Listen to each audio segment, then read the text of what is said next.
Hello everyone, welcome back to my YouTube channel. My name is Detutu. If you're new here, you're welcome to my space. On my channel, I share information about education, the lifestyle of international students living in Europe. So if this is your first time of seeing my face, you're welcome to my channel. Feel free to go through all the videos I have created over the past year and let me know if they're helpful to you, what you'd like to see, and I'll make sure to create such content. And if this is not the first time of you seeing my face, thank you for still watching my video. I really appreciate it. So today's video is a little personal, right? Because I'm talking about certain things from my own perspective, and I believe people can learn from what I have experienced and possibly not make the same mistakes or try to adopt certain things that I think worked for me. So that's the content of this video now. Okay, so if you've not subscribed, please subscribe. Tell your friends and family who watch my content, who watch my video, to also subscribe. Or if you feel my content will be helpful to someone close to you that you know, please do not hesitate to share my videos. I'd really appreciate it. Yeah, so let's get to it.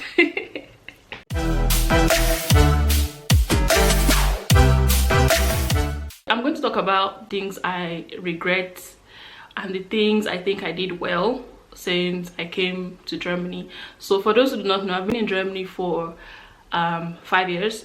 I clocked 5 years in Germany last month, and I think I've had a fair share of experiences, if I'm being honest with myself, and I'm just going to share a couple here that I did wrongly and some that were helpful to me, that I felt has helped me so far and I feel would be helpful to anyone who's watching this video. What I'm sharing here can be adapted to any other country, so it's not only specific to Germany. First thing I regret is not learning the language before coming to Germany. The first masters I started in Germany was completely in English, so it wasn't a requirement for me to learn German, so I did not even bother to learn German at all. I don't know why, but I think it was just me thinking, oh, I don't need German, so why do I need to learn German? But that was a mistake on my part, because I then came to realize that I would have had more and better opportunities had I learned the language from Nigeria. I came to Germany and then I started to learn the language. I only knew like the basic things, and to be honest, I would not even consider myself to be at the A1 level. If there was any level lesser than A1, that was the level I was, because I only knew pretty much like Guten Tag and Danke. I regret that. And for anyone who's coming to Germany or any other country that doesn't speak English as their first language, learning at least the basic level from your home country if possible. We have a lot of apps now that you can download on your phone that could help you to learn any language whatsoever. German, French, Spanish, name it. And if you can afford it, attend language schools in your home country before coming here. So I understand that in most countries we have the Goethe Institute, so you can attend the Goethe Institute if you want to learn French. There's Alliance Française in, I don't know if that's how it's pronounced, but you get my drift. Where you can learn French, and I'm sure there are a lot of schools as well where you can learn Spanish. My point is, learn the language before you move to a new place. I remember applying to a job in Paderborn, which was the first place I came to when I came to Germany, and they didn't tell me I wasn't qualified. They responded to my application in English actually, and they told me, well, the official spoken language here is German, so because of this we would not be able to consider your application. So it's not because I wasn't qualified, even though that could have been a possibility. My second point is an extension of the first one, which is the language. I regret taking evening classes that lasted just 2 hours or 1 hour 30 minutes a day in the evening after classes. Why do I regret this? At the time when I was taking classes, I sometimes would have classes of 4 hours of lectures for one course. So imagine doing that twice in a day, or you have a block of 4 hours of lecture and then another block of 2 hours, and you have a tutorial in the middle. It was a lot. And at this time they were offering classes at the university where I was for, I think we were paying 200 euros per semester to learn this language. I didn't really see like a substantial change, if I'm being honest, in my knowledge of German, because you can't really learn much when you're tired. Okay, so you have classes, I think it was from 6 o'clock. It was from 6 o'clock to 8 o'clock. At this time I was already hibernating. Factor in students who have to work part-time as well. It's a lot. Okay, so I regret doing this because I could have just accumulated the money and just attended an intensive class, which is what I did at some point, right? So I regret taking evening classes at the university because it was stressful for me. It was stressful for me. So my advice in this case would be to take intensive classes. It's intense, okay? It's very, very intense. I did it and I can say this. I saw a great improvement in my knowledge of German when I attended an intensive German class. If you see people who are from foreign countries who then speak German now and are able to like go ahead to study in German, maybe taking a master's program that is completely taught in German, they didn't take evening classes to learn the language. They attended the intensive classes. Intensive classes is the best decision you can make for yourself when you want to learn a particular language. Like, go all in. The third thing I regret is not living in a shared apartment. Why do I regret this? I regret this because if I had lived in a shared apartment, I would have had the opportunity to meet more people, interact in German, enjoy the German social life, and more about other people's cultures who were not from Africa or who were not from Nigeria, right? I didn't really have that opportunity because I only interacted with people at the university. Fine, we hung out a couple of times. Primarily, it seems like my regrets is surrounding the German language, mostly, if I'm being honest. The things I thought I did well would be asking for help or feedback when I needed it.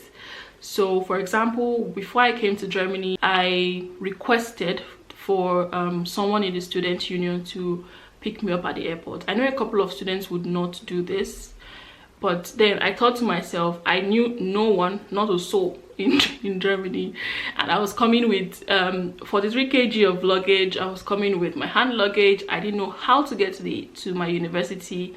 I didn't know anything. Of course I could have used Google Maps, but then I was coming from my home country, so I didn't have a SIM card. I didn't have Wi-Fi. I could use the airport Wi-Fi, you'd say, yeah, but when I leave the airport to go to my location, what's gonna happen? So I sent an email to the president of the student union at the time. I got the email from the university website, and he connected me with someone who was in my program or was one semester ahead of me, and this person was the one who showed me places, things where I could get things. If you're just coming to Germany, if you know someone already, good for you. If you do not, then you might want to look into this. I would say in my case, because I flew into the city of my university city, that also helped a lot. But if it happens that you're coming in from a different airport that might be a little bit far from your university, that may require you to take a train, then some people might actually be willing to pick you up from the airport, or you guys can meet halfway. So that's something I think I did really well. Getting feedback from my professors. So if I write a seminar paper, for example, I would send an email to the professor to give me feedback, and most feedbacks are usually positive and negative, so I kind of get to understand the things I do well and improve and build on them, and the things I do not do well, I try to look for a way to improve them. It wasn't only in relation to written papers. Also, when I was struggling with a particular course at the university, I sent an email to the professor to let me know what I could do right. that could help me to pass his course. You know, maybe I need a particular background knowledge or basic knowledge of something to help me to pass the course. So, and he was helpful. Asking the right questions. So that's the second point. So asking the right questions. At some point in my academic journey, this might be too much information, I changed universities. Okay, and because I changed universities, I applied to these universities online, but then at my current university, I went to the university to ask them questions about the possibility of getting accepted at this university. So I contacted them by email first and fixed an appointment, asked them questions about if I could transfer credits, because then I wasn't starting as a new student, but I was going to get admitted into the higher semester. So that would mean that I could transfer up to 30 credits of courses that I had done at my previous university into this program.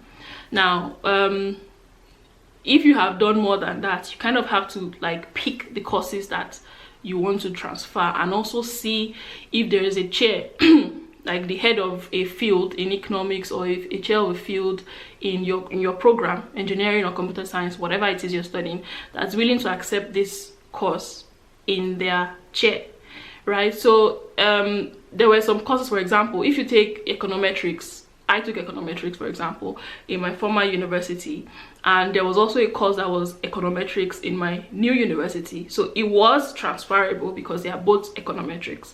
But if, for example, you took a course in behavioral economics, right, and you do not have another course that's actually tied to the behavioral economics, but you have a chair who has courses in relation to behavioral economics, they will then ask you, okay, what was the content of this course that you did? Could you maybe provide us with some information about the things you did, maybe the seminar paper you wrote or something like that, to help us to see if this course is directly transferable to our chair. And if it's not, we can have it under like a subcategory, in the sense that it's going to be like maybe applied economics 1 or applied economics 2, but it's not going to have an exact name on your transcript. I had a couple of cases where where I had to do this, but on my transcript, the actual name of the course is still written on it, on my transcript. So I asked all these questions and why I couldn't transfer more, because I'd actually completed about 60 credits at my previous university, so I was like transferring half of that. Okay, so I was looking for a way to like make sure I transferred 60 credits, and then I wouldn't have to spend as much time as somebody who is like almost like starting the program, but that was not possible. So I asked the right questions: what courses were on offer, and if they had a specialization. This university in particular had a specialization, what courses I needed to do to get the specialization, and stuff like that. So asking the right questions, getting feedback, asking for help when you can, were things that I think I did pretty well, and I'm very proud of myself that I did. I think it's something that you can also adopt to help you help you through your whole study period or your studying years. And lastly, one thing I also think that I did really well was applying for a semester abroad. I was a little bit reluctant because I hardly saw African students or students of African descent going for exchange semesters. I didn't see anybody. And I mostly saw people from Asia, people from Europe doing this exchange semester. When you sometimes tell people stuff that you want to do things, you get different feedback. Some of them are encouraging, some of them are not. People were actually buttressing the fact that they do not give African students exchange semester opportunities.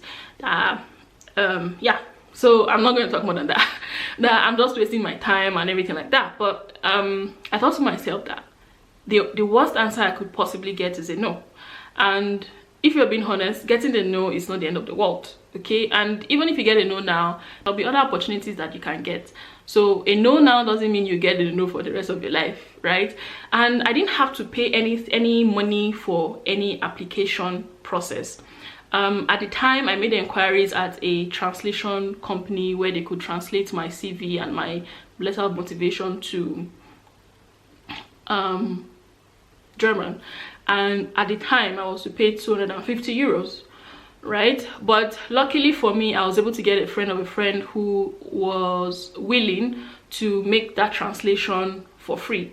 The fact that I applied and I got it. So if you're African and you've heard something similar, do not let naysayers push you away from you getting an opportunity as this, because I mentioned it in my previous video that exchange semesters could actually help you to get a visa interview. With regards to my regrets, I feel I can definitely make a change, especially with learning the language. Yeah, so this is the end of my video. Thank you for watching. Please do not forget to subscribe and share. If you have any comments, please leave it down in the comment section below, and I'll be sure to comment or reply you if you have any questions. If you want to reach out to me, you can also send me an email or reach out to me on my socials. I've been taking a break from Instagram for a couple of months, about 5 months now, but if you want to reach me directly, you can always send me an email. You definitely reach me on my email.